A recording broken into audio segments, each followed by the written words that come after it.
sedih, tapi itulah namanya kan manusia ya, sudah begitu aja, begitu sajalah. Tangis pilu Aldi Lele, ayah Aprilio korban kecelakaan bus sekolah di GPI Manado. Kepergian Aprilio Frankie Lele 6 meninggalkan duka yang mendalam bagi keluarga. Aprilio adalah korban yang meninggal dunia dalam kecelakaan lalu lintas laka lantas yang terjadi di ring road perumahan Gria Paniki Indah GPI Kota Manado, Sulawesi Utara, Selasa tanggal 17 September tahun 2024. Aldi Lele ayah dari Aprilio tak menyangka anak bungsunya itu harus pergi selamanya. Padahal baru beberapa menit sebelum kecelakaan minibus jenis Isuzu Elf DB 7030A itu, dirinya sempat berbagi kebahagiaan dengan anaknya itu.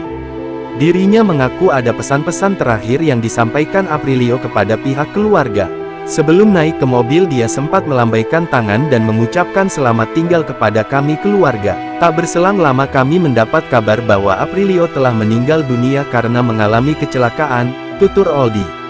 Selaku ayah, Aldi mengaku sangat merasa kehilangan sosok Aprilio yang terkenal periang dan dengar-dengar. Tanya saja ke tetangga sekitar, dia anak yang baik dan dengar-dengar bahkan rajin sekali pergi ke sekolah minggu, jelasnya. Menurutnya, meskipun berat pihak keluarga belajar untuk mengikhlaskan kepergian Aprilio. Pasti berat, cuma kami tahu ini semua dalam rencana Tuhan, jadi kami hanya bisa ikhlas saja, pungkasnya. Salah satu tetangga korban mengaku cukup kaget dengan kabar meninggalnya Aprilio. Di mata mereka, Aprilio adalah anak yang sangat baik. Kami tidak menyangka anak sebaik ini bisa cepat dipanggil Tuhan, ujar salah satu tetangga Aprilio. Menurutnya, Aprilio adalah anak yang baik dan periang.